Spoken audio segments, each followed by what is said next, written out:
Hello students, good morning. बच्चों, last video lecture में अपन जल प्रदूषण की कहानी कंप्लीट कर चुके हैं।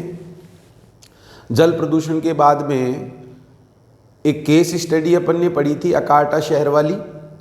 इसके अलावा इको सैनिटेशन, इकोसैन शौचालय जो केरला और श्रीलंका के कई क्षेत्रों में काम में लिए जाते हैं, उनके बारे में भी अपन पढ़ चुके हैं। आज इस वीडियो लेक्चर में अपन पढ़ने वाले हैं ठोस अपशिष्ट।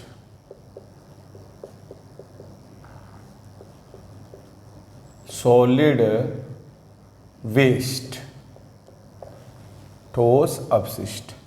अब देखो बच्चों, ठोस अपशिष्ट होता क्या है। इसमें वे सभी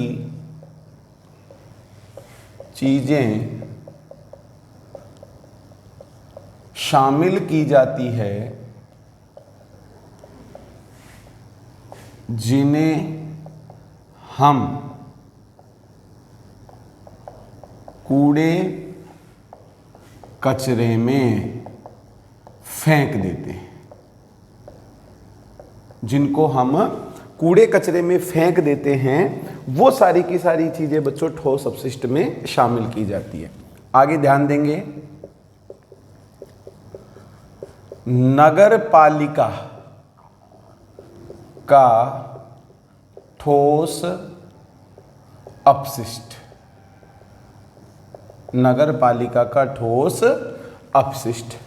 अब देखो बच्चों, म्युनिसिपैलिटी वाले जो कचरा लेके जाते हैं, ठोस अपशिष्ट लेके जाते हैं, तो ध्यान दो, घर, दफ्तर, कार्यालयों से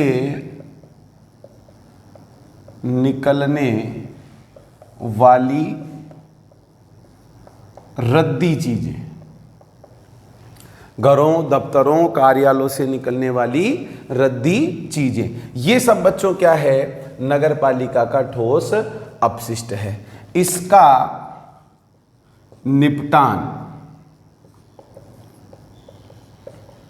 नगर पालिका द्वारा किया जाता है। इसका जो निपटारा है वो नगर पालिका के द्वारा किया जाता है। अब बच्चों, इसमें क्या क्या वस्तुएं हो सकती है। नगर पालिका का जो ठोस अपशिष्ट होता है, इसमें कागज, चमड़ा, कांच, प्लास्टिक, रबर, अपशिष्ट, खाद्य वस्तुएं, ठीक है, ये सारी की सारी चीजें बच्चों इस नगर पालिका के ठोस अपशिष्ट में उपस्थित हो सकती है।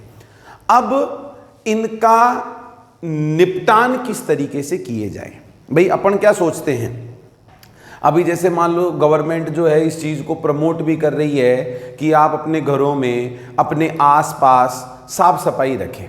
तो उसके लिए क्या करते हैं बच्चों, अपने घर का जो भी वेस्ट होता है, कोई दफ्तर, ऑफिस, कार्यालय, जो भी वेस्ट होता है उसको अपन कचरा पात्र में इकट्ठा कर लेते हैं। ठीक है, इकट्ठा करने के बाद नगर पालिका की गाड़ी घर घर आती है, अपन उसके अंदर कचरा डाल देते हैं। तो अपन ने तो ये सोच लिया कि भाई अपने दफ्तर से, अपने कार्यालय से, अपने घर से अपन ने कचरा बाहर निकाल दिया, लेकिन आगे उस कचरे का क्या होता होगा, आगे उस कचरे का क्या होता होगा, उसका निपटान किस प्रकार से किया जाता होगा, तो उस पर ध्यान दो बच्चों। निपटान के तरीके, निपटान के तरीके। अब देखो बच्चों, पहला तरीका तो क्या है, खुले में लैंडफिल्स, खुले में लैंडफिल्स। इस कचरे को ले जाकर और किसी खुले स्थान पर डाल दिया जाता है, शहर से दूर या थोड़ा बाहर किसी खुले स्थान पर डाल दिया जाता है। तो ध्यान देंगे,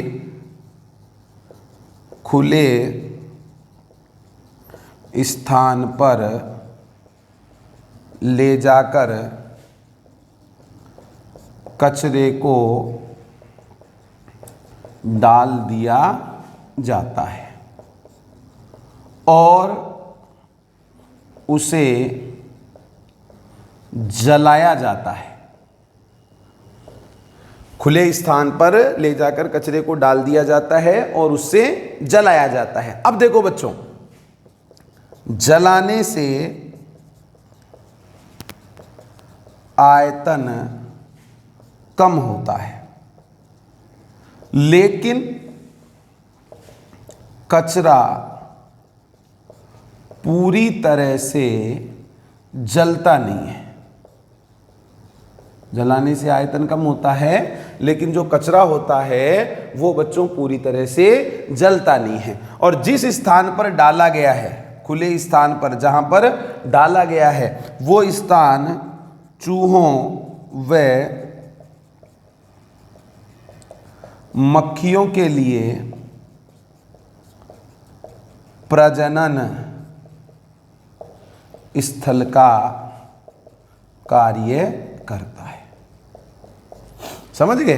चूहों और मक्खियों के लिए प्रजनन स्थल का कार्य करता है। तो ये तरीका इतना ज्यादा कारगर नहीं है। अब दूसरा जो तरीका अपनाया जाता है वो है बच्चों सैनिटरी लैंडफिल्स। Sanitary landfills. अब देखो सैनिटरी लैंडफिल्स में क्या किया जाता है, तो देखो नगर पालिका के ठोस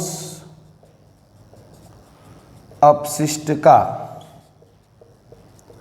सहनन करके, नगर पालिका के ठोस अपशिष्ट का सहनन करके कॉम्पैक्शन, कॉम्पैक्ट बना, ऐसे मान लो जैसे इकट्ठा करके उसको कंप्रेस कर दिया गया और दबा दिया गया, तो ऐसे खूब सारा जो कचरा है वो कम पोर्शन में इकट्ठा हो जाता है। तो नगर पालिका के ठोस अपशिष्ट का सहनन करके गहरे गड्ढों में उसे दबा दिया जाता है। गहरे गड्ढों में उसे दबा दिया जाता है। ये जो तरीका है इसको क्या कहेंगे बच्चों? Sanitary landfill. लेकिन अब जो ये सैनिटरी लैंडफिल्स है इसकी भी कुछ कमियां रह गई हैं। अब देखो बच्चों कमियां क्या है, अभी जैसे मान लो बड़े शहर हैं, मेट्रो सिटीज है, दिल्ली, मुंबई, बेंगलोर, कलकत्ता हैं, बड़े बड़े शहर हैं और रोजाना इतना कचरा प्रोड्यूस होता है कि ये जो लैंडफिल्स होते हैं ये लैंडफिल्स भी बच्चों धीरे धीरे क्या हो जाते हैं? भर जाते हैं। भाई कितने एक लैंडफिल्स बनाओगे, कितने गड्ढे बनाओगे, कचरा तो बहुत सारा प्रोड्यूस हो रहा है, तो वो धीरे धीरे सारे के सारे भर जाते हैं। अब दूसरी चीज क्या है, गड्ढे बना लिए और गहराई के अंदर कचरे को दबा दिए, तो वो जो कचरा होता है उस कचरे में से बच्चों रसायनों का स्त्राव होकर, रिसाव होकर, और वो जो भौमिक जल स्तर होता है, भूमि में जो पानी होता है उसके अंदर भी पहुंच सकता है। ठीक है, अब जब उस भूमि से जल का दोहन किया जाएगा तो वो जो हानिकारक रसायन रिसकर पहुंचे थे वो ऐसे मान लो बाहर आ जाएंगे। मनुष्य, पशु जो भी है वो उनको नुकसान पहुंचा सकते हैं। तो ये सब बच्चों सैनिटरी लैंडफिल्स की क्या हो जाएगी? सीमाएं हो जाएगी। ठीक है कि भाई एक तो वो गड्ढे जो हैं वो गड्ढे भर जाएंगे, कितने एक बनाओगे आप, और दूसरे उन गड्ढों के अंदर जो आपने कचरा भरा है उससे रसायन रिस कर भौमिक जल के अंदर भी पहुंचकर नुकसान पहुंचा सकते हैं। ठीक है, तो फिर इस अपशिष्ट का, ठोस अपशिष्ट का किस प्रकार से निवारण किया जाए? तो बच्चों सबसे पहले तो इस ठोस अपशिष्ट का संग्रह होना चाहिए और संग्रह होने के पश्चात इस ठोस अपशिष्ट का श्रेणीकरण होना चाहिए, इसको श्रेणियों में बांटना चाहिए। ठीक है, तो वो क्या तरीका अपनी पुस्तक में दिया गया है उसको अपन बच्चों और देखते हैं।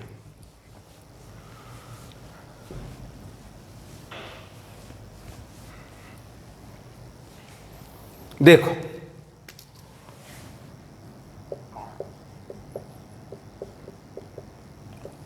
अपशिष्ट का संग्रह तथा श्रेणीकरण, अपशिष्ट का संग्रह तथा श्रेणीकरण। तो सबसे पहले तो बच्चों जो नगर पालिका का ठोस अपशिष्ट है उसका संग्रह करने के बाद उसको कैटेगराइज्ड किया जाना आवश्यक है, उसकी कैटेगरी बनानी पड़ेगी। तो देखो ठोस अपशिष्ट का संग्रह करके जो श्रेणीकरण किया जाता है, ऐसे मान लो बच्चों कचरा जो है उसको 3 भागों में बांटा जाए। सबसे पहली बात तो ठीक है, पहला तो क्या है, निम्नीकरण के योग्य, निम्नीकरण के योग्य। तो निम्नीकरण के योग्य कचरा जिसका सूक्ष्म जीवों के द्वारा निम्नीकरण किया जा सकता है, कचरा जिसका सूक्ष्म जीवों के द्वारा निम्नीकरण किया जा सकता है उसे ही सैनिटरी लैंडफिल्स में छोड़ना चाहिए। क्लियर? तो जिस कचरे का सूक्ष्म जीव ब्रेक डाउन कर सकते हैं, तोड़ सकते हैं, उस कचरे को तो बच्चों क्या करना चाहिए, सैनिटरी लैंडफिल्स के अंदर भर देना चाहिए। तो आराम से सूक्ष्म जीव उसका निस्तारण कर देंगे। ठीक है, दूसरी चीज क्या है, पुनश्चक्रण के योग्य, पुनश्चक्रण के जो योग्य, जो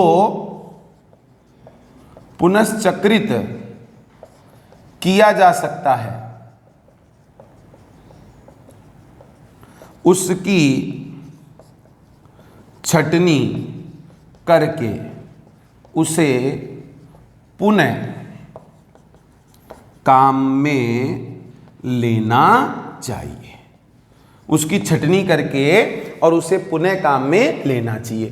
तो रिसाइक्लेबल वेस्ट का उपयोग हो गया, जो निम्नीकरण के योग्य था उसका उपयोग हो गया। अब सबसे बड़ी दिक्कत किसकी है,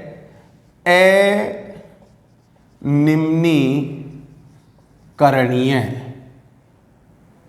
कचरा, अनिम्नीकरणीय कचरा, ये सबसे बड़ी समस्या है, ये सबसे बड़ी समस्या है जिसका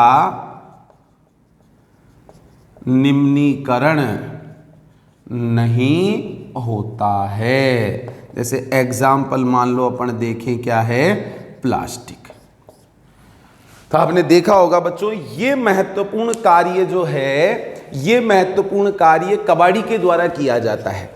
कबाड़ जो कबाड़ी के द्वारा लिया जाता है तो बच्चों वो उन चीजों को अलग कर देता है जिनकी रिसाइकलिंग हो सकती है, जिनकी रिसाइकलिंग हो सकती है वो ले लेता है, ठीक है, और जिनकी रिसाइकलिंग नहीं हो सकती उसको वो कबाड़ी वाला नहीं लेता है। तो ये महत्वपूर्ण कार्य अपने वातावरण में कबाड़ी वाले के द्वारा कर दिया जाता है। अब बच्चों समस्या किसके निपटान की है, अनिम्नीकरणीय कचरे के निपटान की समस्या है। तो पहले ही कचरा प्रोड्यूस हो रहा है तो हमारे द्वारा क्या प्रयास किया जाना चाहिए कि हम कम से कम कचरा उत्पन्न करें। पहली बात तो हमारा प्रयास ही क्या होना चाहिए कि हम कम से कम कचरा उत्पन्न करें, और माना कचरा उत्पन्न भी हो रहा है तो उसमें जो अनिम्नीकरणीय पदार्थ होते हैं लाइक प्लास्टिक, ऐसों का प्रयोग हम कम से कम करें।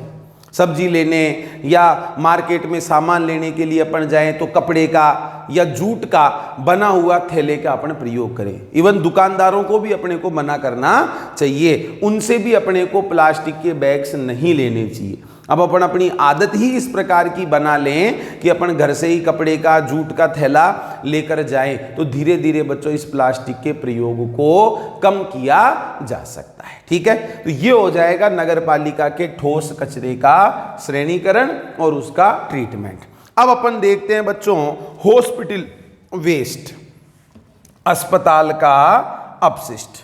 ये अस्पताल का अपशिष्ट जो होता है ये भी बच्चों काफी नुकसानदायक होता है, क्योंकि इसमें खूब सारे रोगजनक सूक्ष्म जीव होते हैं, विषैले रसायन होते हैं, विसंक्रामक डिसइंफेक्टेंट इसके अंदर प्रेजेंट होते हैं। तो देखो बच्चों,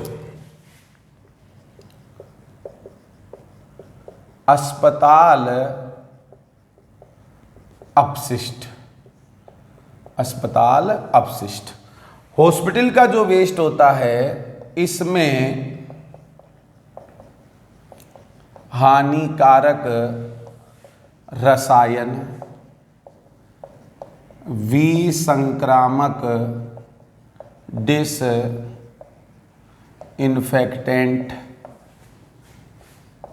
रोगजनक सूक्ष्म जीव, ये सब चीजें प्रेजेंट होती है।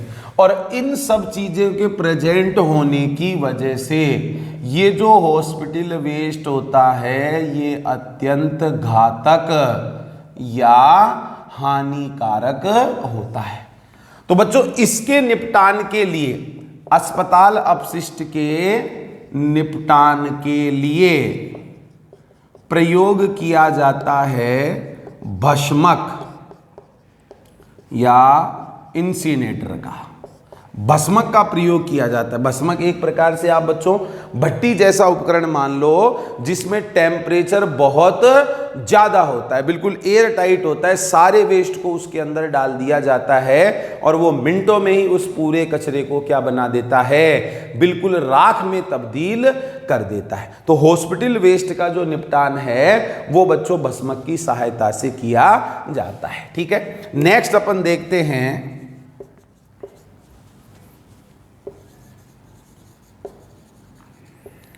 इलेक्ट्रॉनिक वेस्ट या ई वेस्ट। अब सबसे पहली बात तो यह है कि इलेक्ट्रॉनिक वेस्ट या ई वेस्ट किसे कहा जाए। ठीक है, तो ध्यान दो, ऐसे कंप्यूटर तथा इलेक्ट्रॉनिक उपकरण, ऐसे कंप्यूटर तथा इलेक्ट्रॉनिक उपकरण जो मरम्मत के योग्य नहीं रहते हैं, ऐसे कंप्यूटर तथा इलेक्ट्रॉनिक उपकरण जो मरम्मत के योग्य नहीं रहते हैं, ई अपशिष्ट कहलाते हैं, ई अपशिष्ट कहलाते हैं। और बच्चों, इस आधुनिकता के दौर में, आधुनिकता के दौर में विकसित तथा विकासशील देशों में ई वेस्ट की मात्रा अत्यधिक बड़ी है। जो ई वेस्ट है इसकी मात्रा बहुत ज्यादा बड़ी है आधुनिकता के दौर में। इवन देखो बच्चों, विकसित देशों में, जो पूरी तरह से डेवलप्ड कंट्री है, उन विकसित देशों में जो ई अपशिष्ट उत्पन्न होता है उसका आधे से भी ज्यादा भाग, उसका आधे से भी ज्यादा भाग जो होता है वो विकासशील देशों, चाइना, भारत, पाकिस्तान, ऐसे देशों के अंदर खपा दिया जाता है। नहीं, विकसित देश अभी अमेरिका है, फ्रांस, ब्रिटेन, इस प्रकार के मान लो विकसित देश हैं और वहां पर जो ई अपशिष्ट पैदा होता है, ऐसे मान लो उस ई अपशिष्ट का आधे से भी ज्यादा भाग बेकार चीजों को विकासशील देशों के बाजार के अंदर सस्ते दामों पर खपा दिया जाता है। और इसके अलावा जो विभिन्न प्रकार की धातुएं होती है इलेक्ट्रॉनिक उपकरणों के अंदर, उन विभिन्न प्रकार की धातुओं को रिसाइकलिंग के लिए अलग कर लिया जाता है। लेकिन समस्या किनकी है? विकासशील देशों की। विकासशील देशों के पास में एक तो वो बेकार चीजें मिली हैं, जो जल्दी खराब होगी। दूसरा, उस ई वेस्ट के निपटान के लिए उनके पास कोई उन्नत तकनीकें भी नहीं है। ये छटनी करने का काम, उनमें से पुनश्चक्रण के योग्य पदार्थों को निकाला जाए, ये सारा का सारा काम जो होता है वो विकासशील देशों में मनुष्य के द्वारा, उस काम से जुड़े हुए व्यक्तियों के द्वारा वो कार्य किया जाता है। और बच्चों, ये काम जब पुरुषों के द्वारा, मनुष्यों के द्वारा हाथों से किया जाएगा तो उनको बहुत ज़्यादा खतरा भी बना हुआ रहता है। तो बच्चों, ये जो ई वेस्ट है, इलेक्ट्रॉनिक वेस्ट है, ये इलेक्ट्रॉनिक वेस्ट भी हमारे लिए अत्यंत हानिकारक है। ठीक है। अब इस ई अपशिष्ट का क्या उपचार किया जाए? भाई, इस ई अपशिष्ट का क्या उपचार किया जाए? तो ई अपशिष्ट का तो एक ही उपचार है कि इसको रिसाइकल किया जाए। या तो कोई ऐसा तरीका हो कि इसको पूरी तरह से बर्न किया जाए, जलाया जाए, या फिर प्लास्टिक या इलेक्ट्रॉनिक उपकरण बनाने में ऐसी चीज़ों का प्रयोग किया जाना चाहिए जिनकी रिसाइकलिंग हो सकती हो और बार बार उसको काम में लिया जा सके। तो ये बच्चों अस्पताल के अपशिष्ट और इलेक्ट्रॉनिक अपशिष्ट की कहानी कंप्लीट होती है। अब देखो, प्लास्टिक के उपचार के से संबंधित एक केस अध्ययन अपनी बुक के अंदर दिया गया है, बेंगलोर सिटी का। ठीक है। उस केस स्टडी को बच्चों अपन ध्यान से समझते हैं, जो बहुत ज्यादा इंपॉर्टेंट है। तो ध्यान से समझेंगे। प्लास्टिक अपशिष्ट उपचार, प्लास्टिक अपशिष्ट उपचार से संबंधित एक केस अध्ययन, केस स्टडी बताया गया। अब कहां का है बच्चों ये केस स्टडी? बेंगलोर शहर। कहां का है बच्चों? बेंगलोर शहर। और बेंगलोर शहर का एक व्यक्ति था, 57 वर्षीय अहमद खान। बेंगलोर शहर का एक व्यक्ति था, 57 वर्षीय अहमद खान। अहमद खान लगभग 20 वर्ष से प्लास्टिक बैग निर्माण कर रहा था। अहमद खान जो है वो लगभग 20 वर्षों से प्लास्टिक बैग के निर्माण का कार्य कर रहा था। तो बच्चों, अहमद खान ने प्लास्टिक से उत्पन्न समस्या को समझा कि साहब जो प्लास्टिक है उस प्लास्टिक के उपयोग से समस्याएं बढ़ेगी, प्लास्टिक का जो उपयोग है वो नुकसानदायक है। इस समस्या को समझा और प्लास्टिक अपशिष्ट के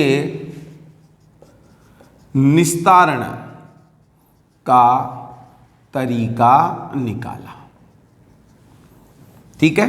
प्लास्टिक अपशिष्ट के निस्तारण का तरीका निकाला। कैसे किया बच्चों इसने? देखो, प्लास्टिक कैसा? पुनश्चक्रित परिवर्तित। प्लास्टिक कैसा? पुनश्चक्रित परिवर्तित प्लास्टिक, जिससे बच्चों एक क्या बनाया? महीन पाउडर बनाया। ध्यान से समझना। अहमद खान की कंपनी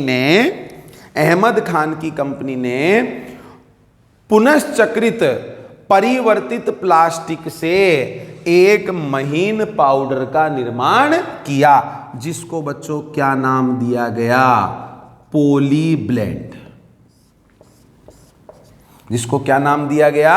पॉलीब्लेंड। तो सबसे पहली चीज तो आपको बच्चों ये पता होनी चाहिए कि साहब ये पॉलीब्लेंड क्या होता है। पॉलीब्लेंड जो है वो पुनश्चक्रित परिवर्तित प्लास्टिक से प्राप्त किया गया महीन पाउडर होता है। तो ये पॉलीब्लेंड नामक महीन पाउडर अहमद खान की कंपनी के द्वारा बनाया गया। अब ध्यान दो,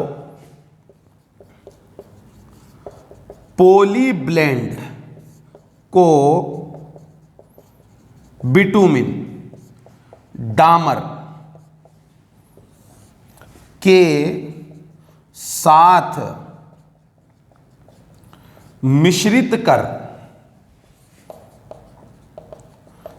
सड़क निर्माण में इसका प्रयोग किया गया।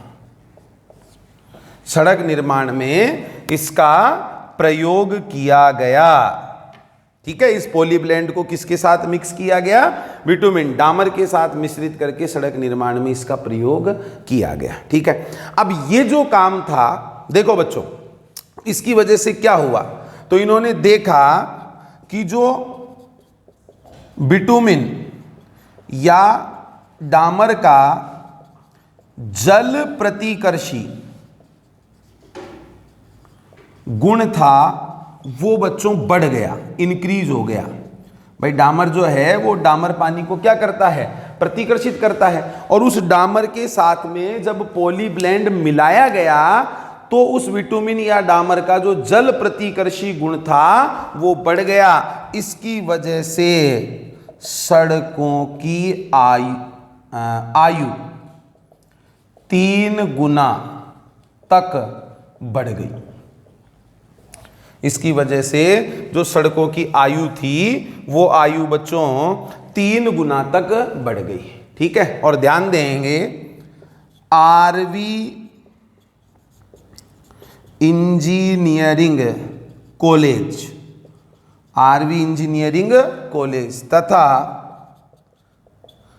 Bangalore city corporation, RV engineering college तथा बेंगलोर सिटी कॉरपोरेशन, इनकी सहायता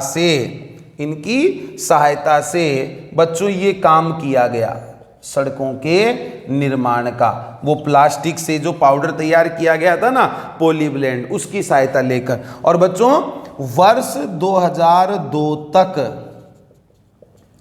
बेंगलोर में इस तकनीक से 40 किलोमीटर तक सड़क का निर्माण किया जा चुका था। 40 किलोमीटर लंबी तक सड़क बनाई जा चुकी थी इससे। ठीक है, अब देखो अहमद खान ने जब ऐसा ये जुगाड़ अपना लिया, ये इस प्रकार की तकनीक उन्होंने इजाद कर दी, तो प्लास्टिक, ठीक है, जिस प्लास्टिक को पहले खरीदा जाता था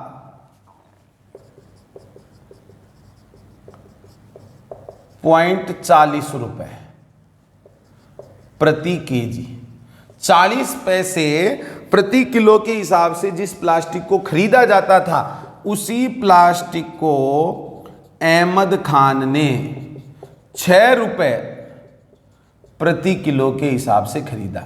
क्योंकि ये जो पॉलीब्लेंड पाउडर है, इस पॉलीब्लेंड पाउडर को बनाने के लिए प्लास्टिक की फिल्म ही कच्चे माल के रूप में काम आती है। तो कबाड़ी वगैरह जिस प्लास्टिक को मान लो खरीदते थे, या कबाड़ियों से जो प्लास्टिक को खरीदते थे, वो 1 केजी के लिए केवल 40 पैसे देते थे, और उसी प्लास्टिक को अहमद खान ने ₹6 प्रति किलो में खरीदा। तो उनको भी फायदा हुआ।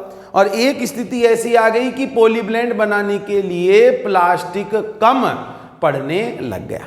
तो बच्चों ये एक बहुत ही अच्छा हल हो सकता है अपशिष्ट प्लास्टिक के निपटान का। ठीक है, इस प्रकार का ये केस अध्ययन अपनी बुक के अंदर दिया हुआ है। फिर भी हमारा प्रयास यही रहना चाहिए कि हम प्लास्टिक का कम से कम प्रयोग करें, और इस प्रकार के प्लास्टिक का प्रयोग होना चाहिए जो कि रिसाइक्लेबल हो। अदरवाइज तो बच्चों जो प्लास्टिक है, उस प्लास्टिक का जैव निम्नीकरण नहीं होता है, और वो क्या होता चला जाता है? इकट्ठा होता चला जाता है और नुकसान पहुंचाता है, प्रदूषण के लिए जिम्मेदार होता है। ठीक है, तो ये कहानी कंप्लीट होती है प्लास्टिक उपचार की।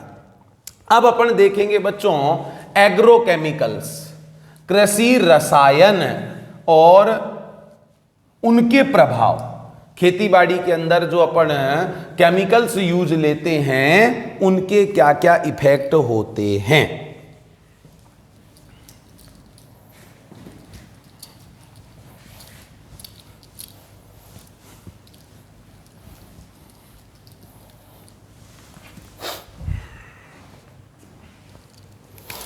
देखो बच्चों, कृषि रसायन व उनके प्रभाव, कृषि रसायन व उनके प्रभाव। देखो बच्चों, आपने नाम सुना होगा हरित क्रांति का, ठीक है। हरित क्रांति के द्वारा अपने भारत में अनाजों के उत्पादन को बढ़ावा मिला था, और उस हरित क्रांति में उत्पादन को जो बढ़ावा मिला था उसके लिए जो तकनीक अपनाई गई थी उसमें एक चीज ये भी थी कि कृषि रसायन, रासायनिक उर्वरकों और ऐसे रसायन जो पीड़कों को, कवकों को, कीटों को नष्ट करते हैं उनका प्रयोग किया जाए। तो ध्यान से समझो बच्चों, हरित क्रांति से अनाज उत्पादन को बढ़ावा मिला था, ठीक है। और इस हरित क्रांति में रासायनिक उर्वरक तथा कीटनाशी, पीड़कनाशी, कवकनाशी, इन सब रसायनों का प्रयोग किया गया था। ये जो चीजें होती है ये बच्चों मानव स्वास्थ्य के लिए क्या होती है, अत्यंत हानिकारक होती है, ठीक है। हर चीज का बच्चों नेगेटिव पहलू भी होता है। तो ये बात तो निकल के सामने आ गई, साहब हरित क्रांति अप्लाई कर दी गई और उत्पादन को बढ़ा लिया गया, लेकिन उसके अलावा ये समस्याएं भी उत्पन्न हो गई। अभी जैसे मान लो अपन खेतीबाड़ी के अंदर अपनी फसल को बचाने के लिए कीटनाशी, पीड़कनाशी, इन सब का छिड़काव कर रहे हैं, तो उनकी वजह से जल का, वायु का, मृदा का, इन सब चीजों का प्रदूषण होता है, ठीक है। उसके साथ साथ वो हानिकारक रसायन जो होते हैं वो फसल के उत्पादों से अपनी बॉडी के अंदर भी पहुंचते हैं, तो पेड़ पौधों को, जंतुओं के, उनके स्वास्थ्य को भी नुकसान होता है। अब जब ये समस्याएं निकलकर सामने आई तो बच्चों फिर ज्यादा ध्यान आकर्षित किया गया किस चीज के ऊपर, कार्बनिक कृषि, ऑर्गेनिक फार्मिंग। ऑर्गेनिक फार्मिंग जो है वो बच्चों कृषि का ऐसा तरीका है जिसमें किसी भी टाइप का कोई केमिकल प्रयोग नहीं किया जाता। ऑर्गेनिक फार्मिंग में कोई रासायनिक उर्वरक, कोई पीड़कनाशी, कीटनाशी, रसायन, इन सब चीजों का प्रयोग नहीं किया जाता। तो बच्चों एकीकृत जैविक कृषि, ध्यान से समझेंगे, एकीकृत जैविक कृषि, जैविक कृषि, ऑर्गेनिक फार्मिंग, ध्यान से समझना, जैविक कृषि, ऑर्गेनिक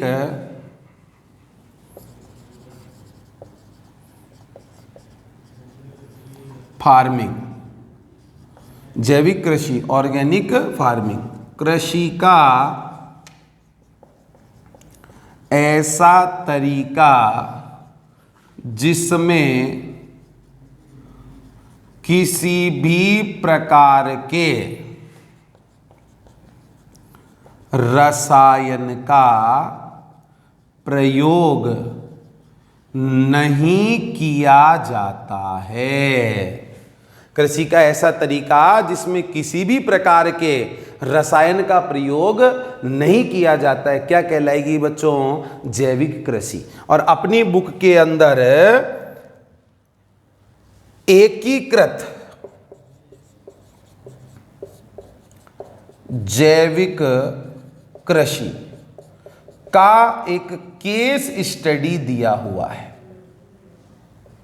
इंटीग्रेटेड ऑर्गेनिक फार्मिंग एकीकृत जैविक कृषि का एक केस अध्ययन दिया है। तो सबसे पहले तो स्थान पर ध्यान देंगे बच्चों, सोनीपत, हरियाणा। ठीक है, किसान जो था उस किसान का नाम क्या था बच्चों? रमेश चंद्र डागर, जो कहां का रहने वाला था? सोनीपत, हरियाणा का रहने वाला था। अब इसने बच्चों क्या किया? एकीकृत जैविक कृषि की, मतलब केवल खेती ही नहीं, कृषि के साथ साथ बहुत सारे क्रियाकलाप। जैसे एकीकृत कृषि से बच्चों आपको क्या मतलब लगा ना? मिला जुला, कि भाई खेती के साथ साथ अन्य काम भी, जैसे मधुमक्खी पालन, जल संग्रहण, डेयरी, पशुपालन, कंपोस्ट निर्माण और कृषि।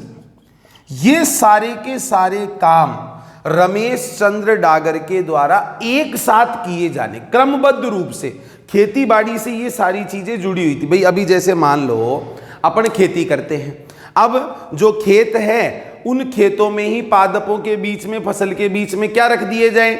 मधुमक्खी के छत्ते, बॉक्स रख दिए जाएं, तो मधुमक्खी पालन आराम से हो जाएगा, शहद मोम प्राप्त कर सकते हैं। साथ साथ में बच्चों पादप में परागण को भी बढ़ावा मिलेगा। ठीक है, खेती बाड़ी का जो वेस्ट होगा, खेती बाड़ी का वेस्ट होगा, जो चारा वगैरह प्रोड्यूस होगा, उसी से अपन पशुओं को पाल सकते, तो डेयरी पालन का काम हो सकता है। ठीक है, अब पशुओं से जो वेस्ट निकलेगा उसको अपन कंपोस्ट, खाद बनाने के काम में ले सकते हैं। साथ साथ जो बारिश का पानी है, वाटर हार्वेस्टिंग, एक जगह से पानी निकला उसको दूसरी जगह पर काम ले रहे हैं, तो वाटर को भी हार्वेस्ट करके। तो बच्चों ये जो एकीकृत जो जैविक कृषि है, ये एकीकृत जैविक कृषि शून्य अपशिष्ट वाली होती है, शून्य अपशिष्ट वाली, जीरो वेस्ट। इसमें कोई वेस्ट ही नहीं होता है भाई। खूब सारे प्रक्रम आपस में जुड़े हुए हैं और एक प्रक्रम का जो अपशिष्ट होता है, माना कृषि का अपशिष्ट है, वो किसी दूसरे प्रक्रम में काम में ले लिया जाता है। माना डेयरी का अपशिष्ट है, वो किसी दूसरे प्रक्रम में काम में ले लिया जाता है। तो ये एकीकृत जो जैविक कृषि होती है, ये एकीकृत जैविक कृषि बच्चों शून्य अपशिष्ट वाली होती है। एक प्रक्रम के अपशिष्ट दूसरे प्रक्रम में काम में ले लिए जाते हैं। तो रमेश चंद्र डागर ने जब ये सारे काम साथ साथ किए तो बच्चों उत्पादन भी बढ़ा, उसकी आय भी बढ़ गई और साथ साथ अपशिष्ट का निस्तारण भी हो सका। तो ये काफी सराहनीय कार्य था उस रमेश चंद्र डागर के द्वारा। हरियाणा किसान क्लब भी बनाया गया। ये सब चीजें या इनकी जानकारी किसानों को देने के लिए, उनके उत्थान के लिए हरियाणा किसान क्लब का भी निर्माण किया गया था, जिसमें सदस्यों की संख्या 5000 तक भी पहुंच गई थी। 5000 सदस्यों की संख्या थी। तो उन सबको ये चीजें सिखाई जा रही थी। भाई नवाचार करना पड़ेगा। जो परंपरागत कृषि अपन करते आ रहे हैं वो परंपरागत कृषि काफी नहीं है, ज्ञान आधारित कृषि अपने को करनी पड़ेगी। तो ये ज्ञान आधारित कृषि का ही एक नमूना है एकीकृत जैविक कृषि। तो इसका जो केस स्टडी किया गया था सोनीपत हरियाणा में, किसान कौन था? रमेश चंद्र डागर। जैविक कृषि का क्या मतलब है? एकीकृत जैविक कृषि का क्या मतलब है? फायदा क्या हुआ? उत्पादन बढ़ा, मांग बढ़ी। ठीक है, इसके साथ साथ जो आय थी उस आय में भी बढ़ोतरी हुई और कचरे का निस्तारण भी हो पाया और काफी लोगों को ये जानकारी, ये ज्ञान उन्होंने बांटा। तो उन लोगों के जीवन स्तर में भी बच्चों क्या हुआ है? सुधार हुआ है। तो ये एकीकृत जैविक कृषि। अब देखो बच्चों, इसके आगे का जो पोर्शन है, ठीक है, रेडियो एक्टिव अपशिष्ट वाली कहानी दी हुई है, ग्रीन हाउस प्रभाव है, ओजोन अपक्षय है, वन उन्मूलन, ये कुछ बिंदु अभी और बचे हुए हैं जिनको अपन आगे वाले वीडियो लेक्चर्स में डिस्कस करेंगे। धन्यवाद।